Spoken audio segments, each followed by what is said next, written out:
તલતેજનું આ સાંઈધામ મંદિર છે, જ્યાં મોહનદાસજી મહારાજનો ઇન્ટરવ્યૂ લીધો રામ મંદિર સંદર્ભે. તો આપ જરૂર જોશો ન્યૂઝ પ્રશાંત વ્યાસની સાથે, અને આ ઇન્ટરવ્યૂ આપને ગમશે જ. એવો સરસ ઇન્ટરવ્યૂ હતો. જેઓ રામ મંદિર પોતે અયોધ્યા ગયા હતા મોહનદાસજી. તો આપ સૌ નિહાળશો અને એને શેર કરશો અને સબસ્ક્રાઈબ કરશો. Thank you. જય સાંઈ બાબા.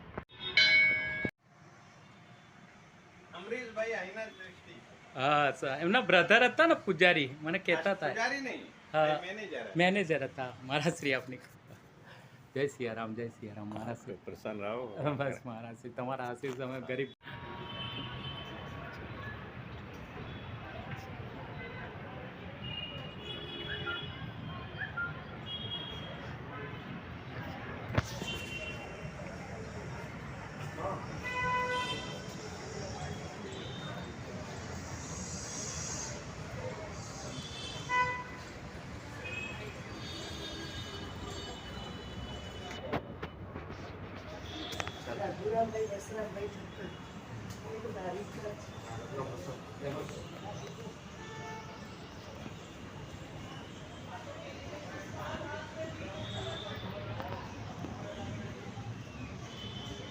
મોદીજી સાહેબ, હું માનું છું કે ભગવાન શ્રી રામ એમને આ કામ કરવા માટે, એમને યશ અપાવવા માટે એમને પૃથ્વી ઉપર બોલાવ્યો હશે કે તમે એક રાજા શાસક બનશો, ભારતના પ્રધાનમંત્રી બનશો. આપને હાથથી આપને अध्यक्षता में राम जन्मभूमि निकाल आवशे और आप भव्य निर्माण मंदिर करशो और आपने हाथથી राम મંદિરની પ્રતિષ્ઠા થશે એ થશે.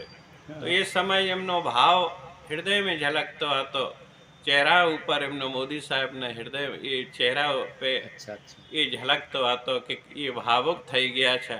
જેવી રીતે એક મહાન સાધુ સંત ભગવાનની પૂજા કરતા હોય, દંડોત પ્રણામ કરતા હોય, એવી રીતે ભારતના પ્રધાનમંત્રી શ્રી મોદી સાહેબ ગદગદ હૃદયથી ભગવાન શ્રી રામની પ્રતિષ્ઠા કરી और સાષ્ટાંગ દંડોત પ્રણામ કરીને આરતી ઉતારી और એમને આ પ્રતિષ્ઠાનો અવસર મળ્યો છે. એટલે એમનું જીવન ધન્ય છે. હું માનું છું કે ભગવાન એમને એટલે બોલાયા હશે. और આમાં RSSના બડા શ્રી मोहन भागवत जी, श्री गोविंदाचार्य जी महाराज, श्री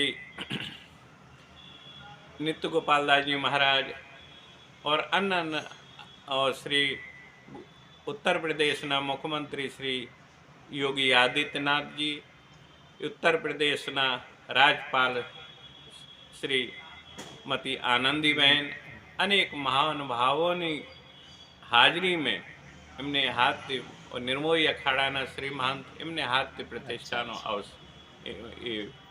પૂજા સંપન્ન થઈ છે. કૃષ્ણ કાળા વર્ણના કહે છે. આ વખતે રામની કાળા કલરની મૂર્તિ લેવામાં આવી છે. થોડું પ્રકાશ પાડશો? ભગવાન શ્રી રામની એ તો આપણો ભાવ છે કે ભગવાનની એ મૂર્તિ એ એટલે વાસ્તવિક ભગવાન તો સાવરા વર્ણના હતા. બરોબર, સાવરા વર્ણના હતા. અચ્છા. એટલે ભગવાન શ્રી રામની મૂર્તિ સાવરા વર્ણની કરવામાં એ प्रतिष्ठा કરવામાં આવી છે. हमारे कलर रंग सफेद हो, धोरो हो, नीलो हो, एनेથી मतलब नहीं. भगवानની દિવ્યતા ભવ્યતા और मारे तो रामलालाના દર્શનથી और એમના મૂર્તિના દર્શનથી मतलब મારા નંદકિશોરજીને મળવાનું થયું. રામચરિત કર્યા, એમને બી આમંત્રણ હતું, એ બી ખુશ હતા. નંદકિશોર શાસ્ત્રી દરેકના હૃદયમાં આનંદ હતો. દરેક વ્યક્તિ જેમને આમંત્રણ મળ્યો એ તો ખુશ હતા, પણ જેમને આમંત્રણ નથી મળ્યો હોય એમને પ્રત્યક્ષમાં પણ ભગવાનને ટીવીને માધ્યમથી અનેકના માધ્યમથી જે દર્શન થયા છે એ પણ પ્રસન્ન હતા. એક હું માનું છું કે नास्तिक में नास्तिक हिंदू होय, पर 22મી जनवरी तो दरेक ने मुख ऊपर भगवान श्री राम ની जय जयकार હતી. મારા શ્રી રામારાયણનું સ્ક્રીનિંગ પછી રસ્તા પર ફટાકડા ફોડવા, લોકોને આનંદ હતો. તો આપ રામ વિશે પ્રજાને શું સંદેશ, લોકો ભક્તોને સંદેશ? એમને હું માનું છું કે એમનો જીવન ધન્ય છે જે ભગવાનના એ ઉત્સવનો બંધાયા છે, उत्सव मनायो छे और मनावू जोईए. એમને ભગવાનની જો હૃદયમાં ભક્તિ હોય, ભગવાન પ્રત્યે આસ્થા હોય, એ જ વ્યક્તિ ફટાકડા ફોડી શકે છે, એ જય જયકાર બોલી શકે છે, એ ફૂલોની વર્ષા કરી શકે છે, એ જ વ્યક્તિ દર્શન કરી શકે છે.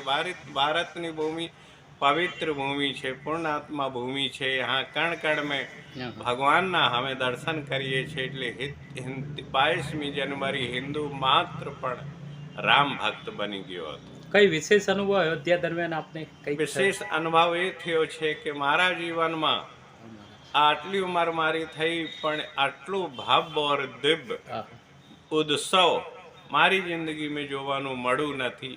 એ પહેલો પ્રસંગ છે. કેટલો ભવ્ય ઓર દિવ્ય ઓર શાંતિથી ભાવ વિભોર જે ઉત્સવ જોવાનું મળ્યો છે એ વિશેષતા હતી. મારા શ્રી આપે ખૂબ સરસ માહિતી આપી, તે બદલ હું આપનો આભાર અને ઋણી છું. અને આ પ્રમાણે રામની ભક્તિ સૌ કરતા રહેવી પ્રાર્થના કરું છું. જય શ્રી રામ. Thank you. આપનો પરિચય આપશો મહારાજ? મહામંડલેશ્વર વૈષ્ણવ સમ્રાટ શ્રી મહંત મોહનદાસ સાંઈધામ મંદિર અમદાવાદ. મારા શ્રી, આ રામ મંદિરનો ઉત્સાહ ક્યારેય જોવા નથી મળ્યો. 75 વર્ષ આઝાદી પછી એક ભારતમાં ભવ્ય રામ નિર્માણ, તો આપ કહી શકશો કંઈક એના વિશે? રામ મંદિર વાસ્તવિક 500 વર્ષનો સંઘર્ષ પછી રામ મંદિરનો જે કેટલા લોકો, કેટલા યુદ્ધ થયા, કેટલા સંઘર્ષ થયા, કેટલા આંદોલનો થયા, પણ અત્યારે જે રામ મંદિરનો નિકાલ સુપ્રીમ કોર્ટ દ્વારા આવ્યા પછી નવનિર્મિત મંદિર રામ જન્મભૂમિમાં ભગવાન શ્રી રામલલાની પ્રતિષ્ઠા થઈ છે. એટલે ભારતભરમાં હિન્દુ માત્રમાં એક આનંદ ઓર ઉત્સાહ જોવા મળે છે. હું તો સાક્ષી છું કે જ્યારે ભગવાન શ્રી રામની અયોધ્યા રામ જન્મભૂમિ પ્રતિષ્ઠાનો મને આમંત્રણ હતો, હું સાક્ષી હતો ઓર ત્યાં ગયો હતો. ત્યાં જ બેઠેલો હતો જ્યારે મોદી સાહેબ પધારેલા ઓર એ પ્રતિષ્ઠા કરીને પાછી પ્રતિષ્ઠા પછી દર્શન કરવાનો અવસર મને મળ્યો. એટલે મારી જાતને ભાગશાળી માનું છું.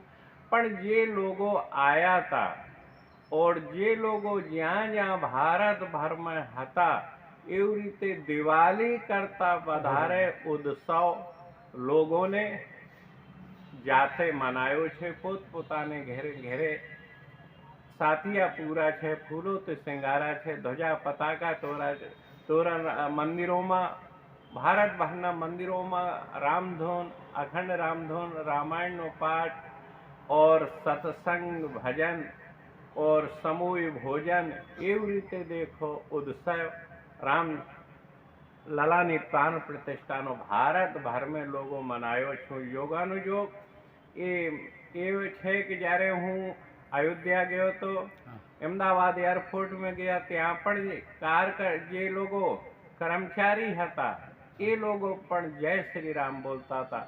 પ્લેનમાં બેસવા જ્યારે જઈએ છીએ ત્યારે પેલા એરકોસ્ટા એ લોકો નમસ્કાર કરે છે, પણ એ જય શ્રી રામ કહેતા હતા. જ્યારે લખનઉમાં ઉતરવાનું થયો ત્યારે ચંદનનો તિલક और ફૂલોની વર્ષાથી સ્વાગત થયો और ત્યાંથી અયોધ્યા લઈ જવામાં આવ્યો और સુંદર પ્રતિષ્ઠાનો જે અયોધ્યા તો હું માનું છું એવી રીતે શણગારવામાં આવી હતી કે જેવી રીતે સ્વર્ગ હરીથી દેખો અયોધ્યામાં ઉતરી આવ્યો હોય. જે સમય કાલમાં ભગવાન શ્રી રામનો જન્મ થયો હતો એ અલગ ઉત્સવ હશે, પણ એ નથી જોઈ શકા. પણ રામલલાની પ્રતિષ્ઠાનો ઉત્સવ ઓર ભવ્ય ઓર દિવ્યતા અયોધ્યાની જોવા મળી હતી કે દરેકના મુખારવિંદથી એ કઈ જય જય શ્રી રામ, જય જય શ્રી રામ, જય જય શ્રી રામ, જય જય શ્રી રામના જયકારા. લોકો પોતપોતાના ઘર ફૂલોથી શિંગારા હતા ઓર કચરો તો જોવાનું નહીં મળતો હતો. સમૂહ સરકારી ઓફિસર પોલીસથી લગાય ઓર નાગરિક સુધીના હૃદયમાં ભગવાન શ્રી રામ બિરાજા હતા ઓર આનંદ ઉત્સવ મનાવતા હતા. મારા શ્રી કે પરાશરણજી, જે કે વયોવૃદ્ધ વ્યક્તિ છે, 97 વર્ષે કેસ લડ્યા અને રામલલાનો વિજય આપ્યો, તો આપ એના વિશે કંઈક કહેશો? કે પરાશરણજી કોણ?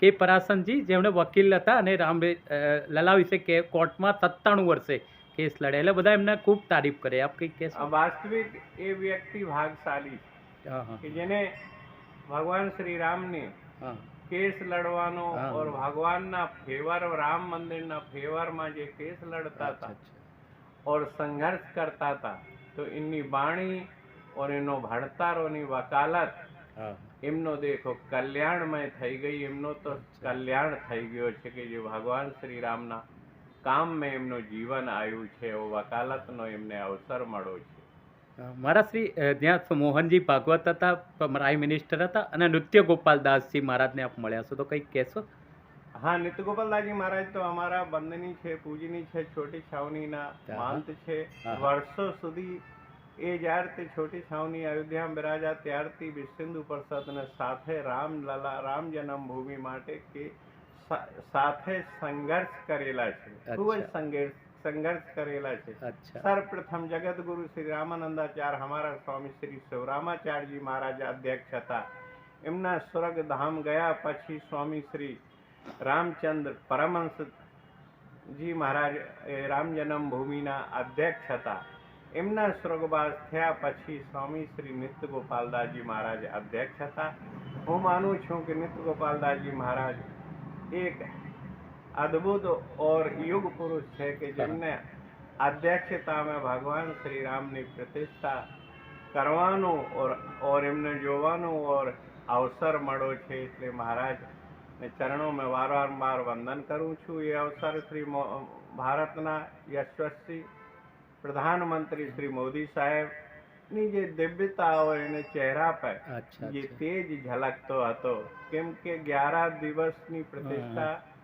મોદી સાહેબે 11 દિવસ અનુષ્ઠાન કરીને અચ્છા. નારી સિર્ફ નારિયેળના પાણી પીને 11 દિવસ રહ્યા હતા પથારીમાં એક જ મિનિટ હો, મહારાજ થઈ જશે બે મિનિટ આ પેલું થોડું બ્લૂટૂથ છે ને